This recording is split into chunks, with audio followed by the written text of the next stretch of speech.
I'll tell you a Tom Brunansky story that really sums up sort of my history as a sports fan, lets you sort of know the household I grew up in that helped me become the sports fan that I am today. I've affectionately talked about my father many times this week and how he's such a big Red Sox fan. And I think you'll really appreciate this, Brockman. Yeah. This is the summer of Morgan's magic. Remember Joe Morgan coached the Red Sox? He was their manager. Not the Cincinnati Reds Joe Morgan, but as my father affectionately refers to him, our Joe Morgan, right? So he's the manager at the time, and my dad was good friends with Joe Morgan. Still is to this day. And we went for early hitting. This is the time at the ballpark before batting practice. Right. So batting practice usually around 5:30. This is around 3 o'clock in the afternoon. I'm the only person in Fenway who doesn't have a jersey on. I'm 10 years old. This is amazing. Running up and down the right field, left field line, getting foul balls. This is a kid's dream. I mean, how lucky am I? Boom, hear the crack of the bat. I turn, left field line. Next thing I know, there's a Tom Brunansky line drive in my stomach. Oh, no way. You could see the stitches of the ball on my chest. It missed my spleen by half an inch. I'm 10 years old. I drop, boom. Jeff Reardon, Dennis Lamp, Roger Clemens are running wind sprints in the outfield. They see a 10-year-old impaled by a line drive. They stop working out. They jump the fence. Help, help, a 10-year-old just been hit with a baseball. Wow. The wind's knocked out of me. They send the stretcher down the left field line. Way. Everyone stops what they're doing. I'm okay. I'm shaken up. I'm crying. Brunansky jumps the fence, gives me the bat, making sure that he didn't kill a kid in the stands. That's insane. Dr. Foley, love Dr. Foley, Red Sox doctor, gives me an ice pack. Oh, you'll be fine, kid. Put an ice pack on it. There's a photo on Peacock. Look how much I love sports. The Jose Canseco hat, the Charles Barkley shirt at the Red Sox game. This kid's just fired up. By the way, I had that hat. The ones with the autographs on it. Yeah, I also the have Canseco hat. I also have a Ken Griffey Jr. one, just like See the ice pack on my chest, the friendship bracelet on my wrist, just peak 80s. What a great time in sports, by the way, the 1980s. That's amazing. Tom Brunansky, a mustacheless Brunansky at the time. By the way, we still have the bat he gave me. But the story continues. It wasn't just that I was hit by a foul ball and the guy gave me his bat. No, that would be pedestrian. We stayed at the game. Most fathers would take their 10-year-old who might have internal bleeding to a professional doctor. But my father thought it was a good idea to continue to stay at the ballpark. And we were lucky that night to have seats by the dugout. Joe Morgan's throwing me ice packs in between innings. And down go the Red Sox 1-2-3. We'll be back for the top of the fourth as they throw Ben an ice pack sitting by the dugout. The game goes 15 innings. No way. Again, probably wouldn't keep a 10-year-old who might have internal bleeding at the game. Probably wouldn't keep a normal 10-year-old at the game 15 innings on a July night.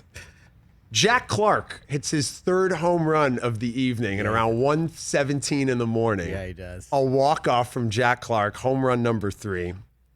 We leave the game. The next day, my mother finds out about what happened at the ballpark where her firstborn was impaled by a Tom Brunansky line drive.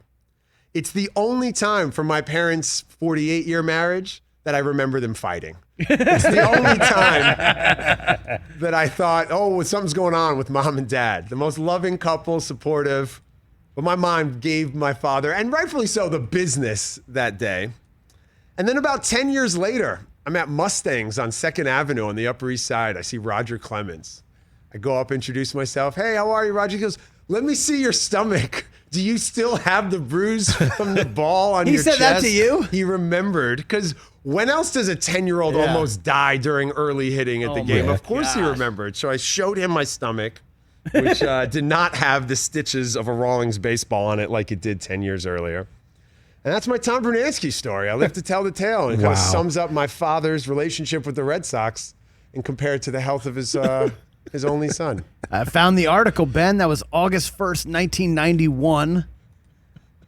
Jack Clark hit a walk-off in the 14th inning. See, the story gets embellished over time. 2 outs in the 14th as Boston beat Oakland 11-10. Yeah, there you go. An all-timer at Fenway with Bruno. I'd love to chat with Tom Brunansky sometime, get his thoughts on that. If he remembers that. Tom, do you remember almost killing me?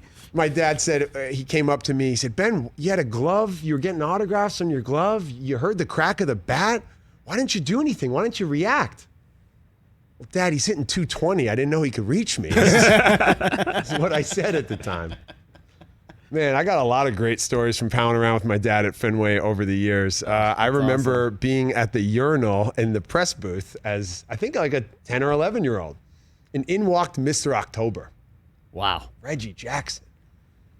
Just one of the great sluggers in the history of the game. The other day in the home run hitting contest when Pete Alonso said, I'm the greatest slugger in the game, I was like, you ain't Reggie Jackson. Like, that's a slugger, right? Reggie Jackson's at the urinal next to me. I'm 11 years old. Hey, kid, who's your favorite player? Well, Mr. Jackson, I wasn't old enough to see you play, but I love Wade Boggs. Reggie looks to his friend to the left. Hey, Wade Boggs freaking sucks. Crushed.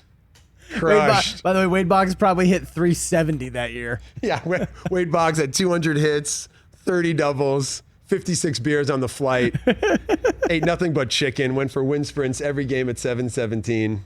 Reggie Jackson, hey kid, Wade Boggs freaking sucks. Wade Boggs. My favorite player. Wade Boggs in 1991 hit 332. I was at a basketball camp as a kid. You guys remember Tate George? Yeah. Oh, yeah. I hit a big shot in the NCAA tournament. Of course. Yeah, UConn. Tate George lecturing at basketball camp. How many of you kids think you're going to make the NBA? Gym full of sweaty 10-year-olds. Every single hand goes up. Let me tell you something. Tate George says, every hand that's in this gym that's in the air right now is not making the NBA. Thanks for that inspiration, Tate. Thanks. Really. Welcome to my camp. Take that $2,500 and go play Keno down the street. Thanks, Tate. You guys have any stories from sort of realizing that your sports heroes maybe weren't the Avengers that you thought they were, maybe weren't the superheroes that you immortalized? I could tell you the story of Clarence Weatherspoon hitting on my girlfriend at a nightclub. We could talk about that. Are there any stories you guys have where your athletes became mere mortals? Man, I guess in a weird way, I was lucky enough to not have those types of interactions. I remember being disappointed when I heard someone cursed when I was a kid. I was like, oh man, he curses? I don't love you anymore, Jose Canseco. It's like, yeah.